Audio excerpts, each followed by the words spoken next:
Bon matin, Jean du Québec, bon après-midi, Jean d'Europe. Bienvenue à cette chronique Les Voix du Cœur, accompagné de notre chroniqueur Jacqueline Arbogas pour la chronique Rebondir vers le meilleur de soi. Et aujourd'hui, courage et espoir. Bon matin, Jacqueline. Bon matin Mario, ça va bien? Oui, ça va bien. Écoute, belle journée, belle semaine qui s'est présentée à nous. On se voit aux 2 semaines, des fois aux 3 semaines, les amis. Ça dépend toujours de la technologie. Mais ça me fait plaisir d'être à t'accompagner, Jacqueline, pour une autre belle chronique. Et quand j'entends le mot courage et espoir, surtout comme ce matin, ça vient me dire, garde courage, Mario, puis garde espoir, parce que les choses s'améliorent quand tu restes dans la bienveillance.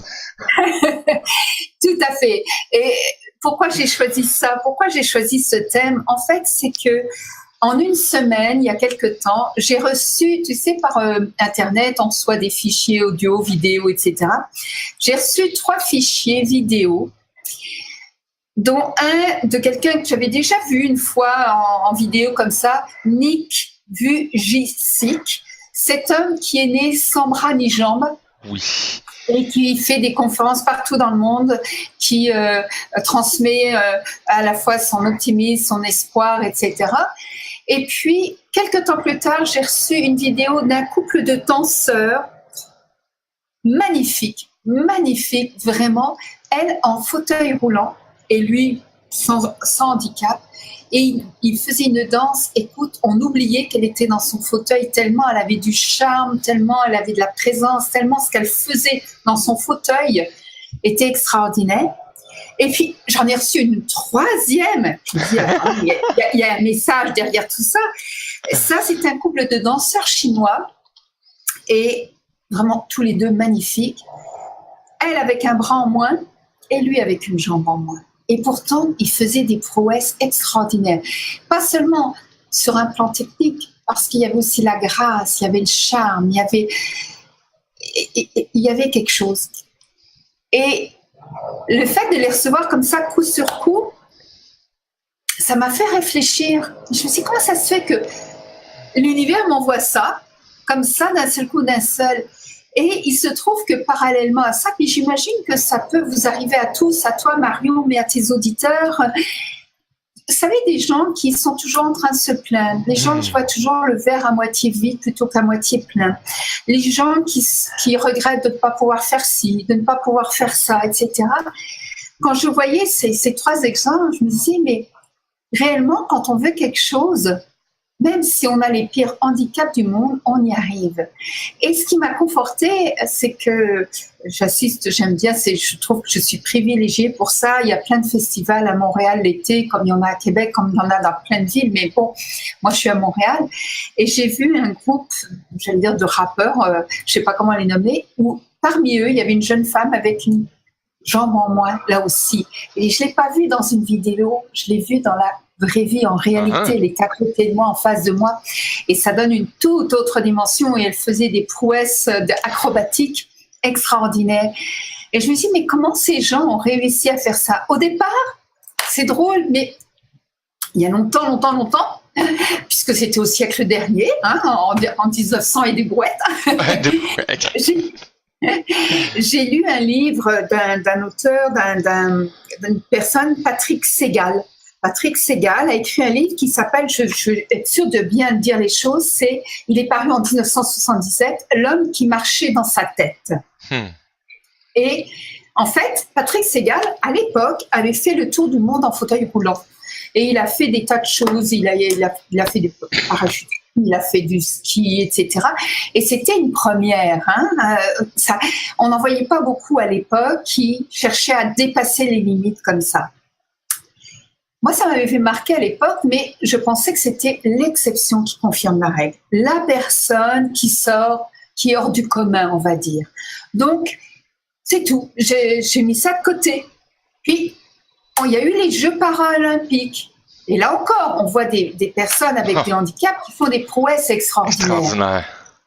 Mais là encore, c'est dans un contexte, pour moi, un contexte sportif où ils ont En tout cas, je leur souhaite. Hein. Ils ont des coachs, ils ont des gens qui les entraînent, ils sont dans un milieu spécial. Je sais que, par exemple, à Montréal, il existe un endroit où des sportifs ou des gens ayant des handicaps peuvent venir s'entraîner. Hein, une sorte de salle de sport où tout est adapté pour les personnes qui sont en fauteuil roulant ou qui ont des problèmes, etc. Bon. Donc, encore une fois, je les mettais comme à part. Mais là, je me suis dit, bon, ça commence à se cumuler. Hein. Il commence à y avoir, c'est pas seulement dans le sport. Maintenant, c'est Nick Vujicic, je veux bien le dire, qui fait des conférences, qui fait la danse. Bon, ça commence un petit peu à s'amplifier. Et j'ai fait des recherches, du coup. J'ai fait des recherches sur le net. Écoute, j'ai découvert plein de choses. Une maman qui n'a pas de bras et qui sait s'occuper de son bébé, qui l'embaillote et qui lui donne à manger. Une autre aussi qui n'a pas de bras et qui pilote un avion alors qu'elle n'a pas de bras. Je veux dire, il y a des choses comme ça absolument extraordinaires que j'ai découvertes et je me suis rendu compte qu'il y en avait beaucoup. Que des gens comme toi et moi, sans avoir eu d'entraînement spécifique comme les sportifs des Paralympiques, sans avoir eu comme Eric Segal, Patrick Segal, pardon, le fait d'être le premier ou un des premiers, donc qui arrivait à faire des choses absolument extraordinaires. Et je dis, mais comment ils peuvent faire ces personnes-là? Et quand tu les écoutes, quand tu vois leurs interviews, etc., ce sont des gens qui n'ont jamais perdu courage et qui avaient l'espoir.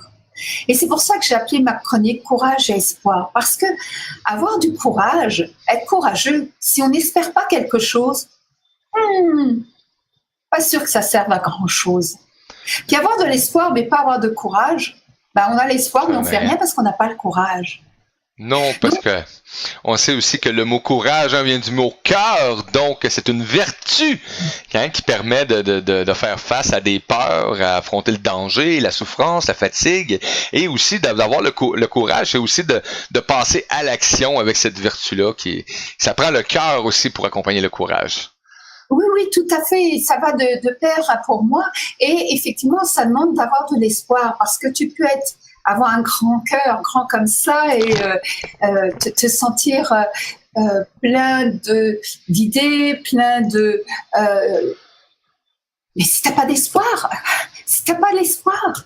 Oui, il faut avoir la disposition à l'espoir. Il faut que l'espoir vienne avec le courage, il faut que ça vienne aussi avec la confiance, il faut que tout ça mis ensemble fait qu'il n'y a pas de limite pour même une personne qui est handicapée, qui manque un membre. Imagine pour ceux qui ont tous leurs membres, là. Ils ne devraient pas avoir de raison.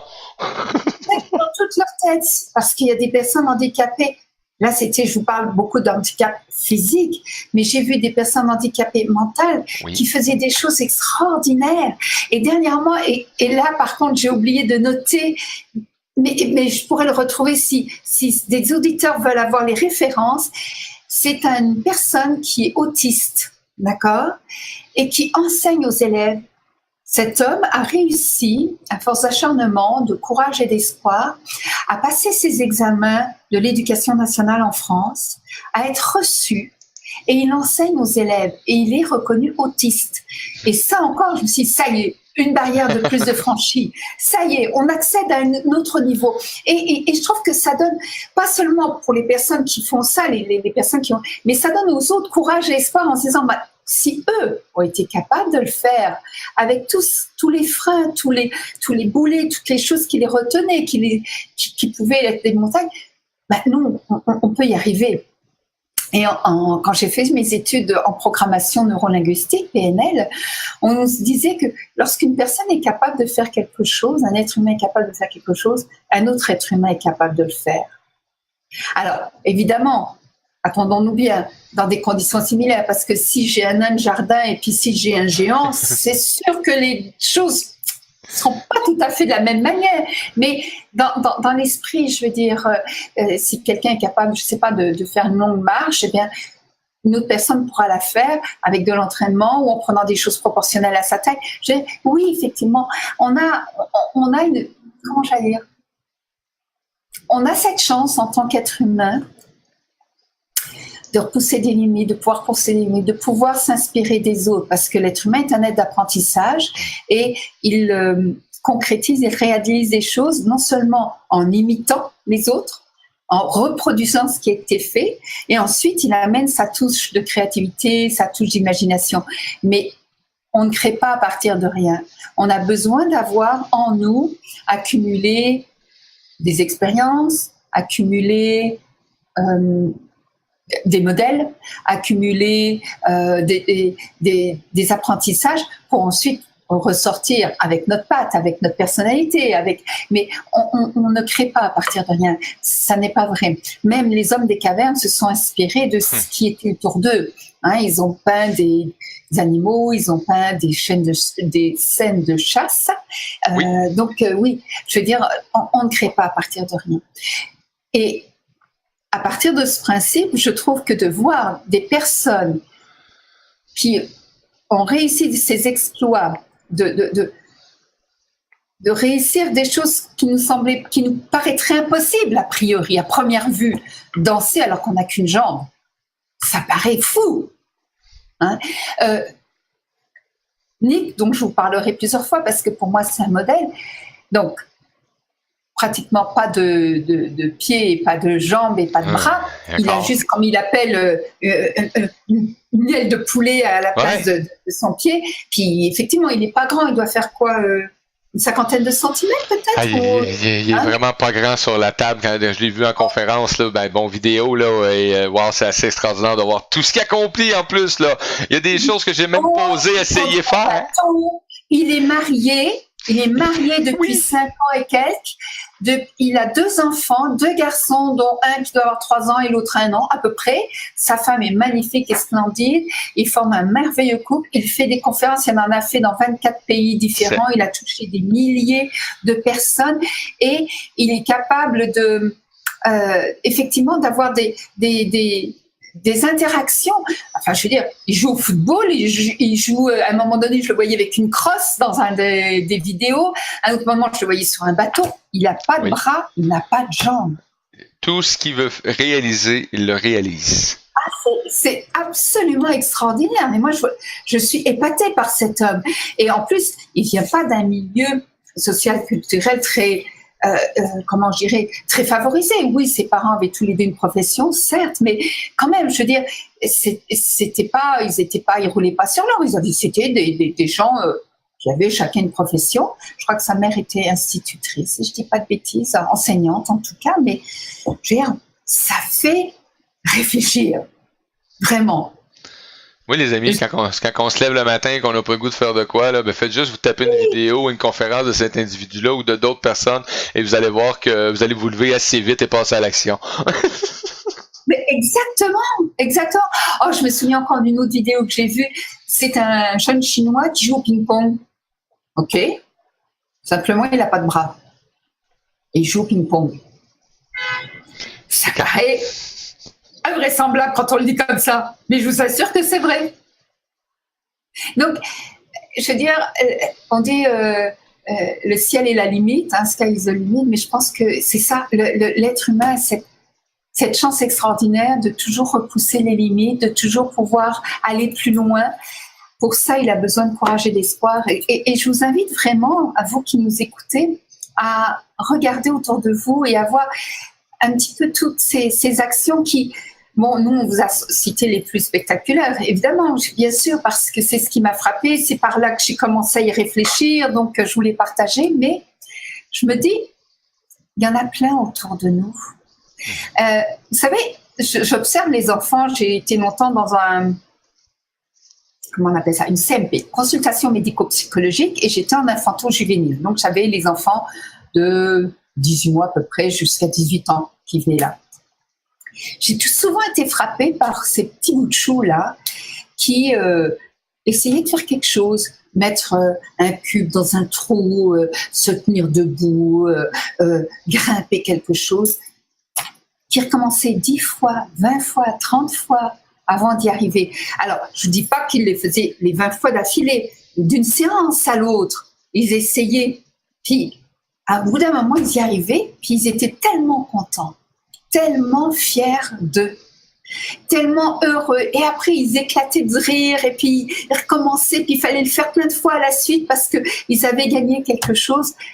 Et je veux dire, en regardant autour de nous, des fois, on voit des belles des belles choses qui nous remplissent, nous, alors que c'est les autres qui ont eu le courage et l'espoir. Mais je trouve que les voir faire, se rendre compte qu'elles sont là, ah Seigneur, ça fait du bien. Oui, aller regarder et voir ces belles âmes-là qui malgré les incapacités, que ce soit physique, mentale, psychologique, etc., peu importe, qui réussissent à développer et à amener de façon extraordinaire ce qu'ils veulent faire, ça donne du courage en même temps à ceux peut-être qui en manqueraient un peu dans le cœur, ça va venir peut-être donner ce petit élément de courage-là. Gênez-vous pas pour aller voir des reportages ou des vidéos sur ces gens-là, parce que vaut mieux écouter ça ou nous donner le courage que d'écouter un combat de lutte ou de n'importe quoi. Donc, nourrissez-vous de belles choses et ça va venir aussi vous nourrir en même temps. Peut-être juste donner la petite étincelle, Jacqueline, qui va faire que ça va démarrer. Et aussi, on peut demander de l'aide aussi. Ça se fait, hein? Pas parce qu'on est peureux que, oui, ça doit être quand on a une peur, ça doit être dur d'aller demander de l'aide. Mais passer par-dessus cet événement-là, ou peu importe, ce qui va nous permettre de se réaliser. Je me disais, écoutez, soyons clairs. Ni qu'il a ni bras ni jambes. Évidemment, il dépend de quelqu'un pour lui donner à manger. Il dépend de quelqu'un pour s'habiller, se laver. Il dépend de quelqu'un pour ses besoins naturels. Vous imaginez tout ce que ça représente. Et là, je parle de choses de base. Dans la pyramide de Maslow, manger, dormir. Les besoins essentiels. Mais voilà. Donc, effectivement, il dépend de quelqu'un d'autre. Mais à côté de ça, dans une des vidéos, sa conjointe avait préparé à manger, puis lui s'était mis sur le comptoir, puis avec sa bouche, il tenait la cuillère, puis il remuait. Donc, il l'aidait à sa manière. Je veux dire, c'est parfait. Hein, avec ses atouts, il participait et je trouve ça génial. Mais donc, je veux dire, oui, ces gens-là ont besoin d'aide, mais ça ne les empêche pas de s'activer, ça ne les empêche pas d'avancer. Et c'est vrai que quand on les regarde, c'est très important de réaliser que il y a une beauté qui se dégage. Oui. Souvent, on n'ose pas. Alors que de voir des personnes comme ça nous montre que c'est possible. Et puis, ça vous remplit quand vous les regardez. Si vous savez les regarder avec le cœur, on parlait du cœur tout à l'heure, oui, vous en serez rempli. C'est ce que je dis, on y gagne. C'est comme un échange qui se passe à ce moment-là. Alors, évidemment, comme je vous disais au début, je ne vois pas le courage sans l'espoir et l'espoir sans le courage. Sinon, ça reste un peu l'être mort. Ça reste comme statique. Il n'y a pas d'avancée, il n'y a pas de mouvement, il n'y a pas d'initiative, il n'y a pas de prolongation parce qu'on commence quelque chose et puis comme on perd courage, ça s'arrête là. Ou on a plein d'idées en tête, mais comme on n'a pas le courage, on ne fait pas le premier pas. Ou oui, on commence, mais comme ça dure plus longtemps, on perd espoir et ainsi de suite. Donc oui, bien sûr, ça demande d'entretenir à la fois son espoir et son courage.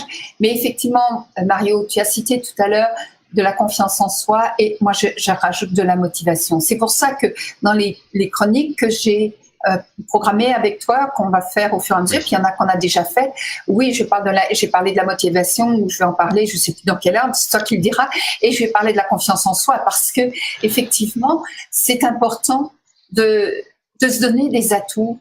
Vous savez, je donne souvent cet exemple. Une plante. Moi, j'aime les plantes. Il y en a chez moi. Elles se portent bien, elles sont en santé, etc. Mais de temps en temps, je leur donne un petit peu d'engrais. Pas parce qu'elles sont malades, pas parce que je les sens qui sont en train de se rabougrir. Non, non, elles sont en pleine santé, mais le petit coup de pouce de temps en temps, sortir de l'hiver, au printemps. Mm-hmm. Nous aussi, nous autres êtres humains, on en a besoin. Et souvent, on l'oublie. Souvent, on ne réalise pas même que de temps en temps, on a besoin de ce sort de massage mental, de ce petit boost, de ces petites choses qui vont nous faire rebondir. Hein, mon thème de prédilection, bien sûr, parce qu'effectivement, on a nos routines, on a notre quotidien, on a tous les soucis. Je connais pas une vie où il n'y a pas de soucis. Je connais pas une vie où il n'y a pas d'embûches. Écoute Mario, combien de fois on a eu des problèmes techniques et toi, tu en as encore plus que moi puisque tu fais ça à longueur de temps et à longueur de journée. Moi, c'est juste pour mon émission avec toi. Mais toi, ça se multiplie par, allez, 42 au moins. 42, j'adore, mais tu sais, bon, je garde courage et espoir. Exactement ça. C'est exactement ça. Moi, je suis sur un gros projet. Si tu savais le nombre d'embûches que j'ai eues, plusieurs fois, j'ai eu l'impression, mais jamais je vais y arriver. Jamais je vais réussir. Puis finalement, ça avance, c'est une marche à la fois. C'est pour ça que ça vaut la peine, parce que des fois, j'ai vu des personnes qui étaient proches de la réussite, et poum, elles arrêtaient juste avant. Oui. C'est trop bête, franchement. Donc, moi, ce qui m'intéresserait, là, puis c'est à moi de faire une demande, là. Je suis sûre que dans les auditeurs, dans les gens qui nous regardent aussi, il y a des personnes qui ont eu des projets ou eu des événements de vie ou eu des choses qui leur sont arrivées et où il leur a fallu faire appel à leur courage et à leur espoir. Et moi, j'aimerais bien qu'ils nous partagent parce que je trouve que ce genre de témoignage, ça peut être utile pour tout le monde parce que des fois, on se sent vraiment isolé dans ce qu'on fait. On a l'impression d'abord que ça n'arrive qu'à nous. Et quand on subit quelque chose, hein, et qu'on n'arrive pas vraiment à s'en sortir tout de suite, et que on a l'impression que ça met beaucoup plus longtemps que ce qu'on voudrait, et que les embûches se rajoutent les unes aux autres. Souvent, je me dis, mais oui, mais les gens ne savent pas que partout dans le monde, il y en a d'autres comme ça qui vivent des choses similaires. Et peut-être que d'en entendre parler, bon, d'abord on se sent moins seul, mais peut-être aussi que certains ont trouvé des solutions, des astuces. J'ai toujours dit, il y a plus d'idées dans 2 têtes que dans une. Ça aide. Ça aide, hein, c'est vrai, ça aide beaucoup. Et je me dis, ça serait bien si vous aviez vécu des choses et puis finalement vous avez trouvé des astuces ou des trucs à partager. Je trouve qu'on est ici dans une radio qui est faite pour ça, où on partage des outils, où on partage des stratégies, on partage des astuces pour que chacun puisse remplir sa boîte à outils. Et ça serait une belle manière parce que souvent les personnes, bon oui, moi c'est mon métier, c'est ma spécificité, c'est ce qui me caractérise. Mais si ça vient de quelqu'un un peu comme tous ces témoignages que j'ai vus sur le net de gens comme vous et moi, mais je trouve que ça a encore plus de poids, plus d'impact, parce que c'est quelqu'un qui était sans formation préalable, sans avoir eu un parcours spécifique, particulier, qui s'est trouvé confronté un jour ou l'autre à une difficulté, qui a réussi à s'en sortir. Et ça, je trouve que c'est toujours très motivateur pour ceux qui en entendent parler, parce que c'est leur voisin de palier, c'est leur collègue de bureau, c'est leur ami d'enfance, et ça, je trouve que c'est un très bel engrais. Quand je vous parlais d'engrais pour mes plantes, voilà, c'est ce genre de choses où je trouve que c'est vraiment extraordinaire. Ça aide à rebondir, ça aide à se sortir d'un mal-être, ça aide à se dire il y a peut-être une lumière au bout du tunnel. Ça aide à dire, je ne suis pas tout seul.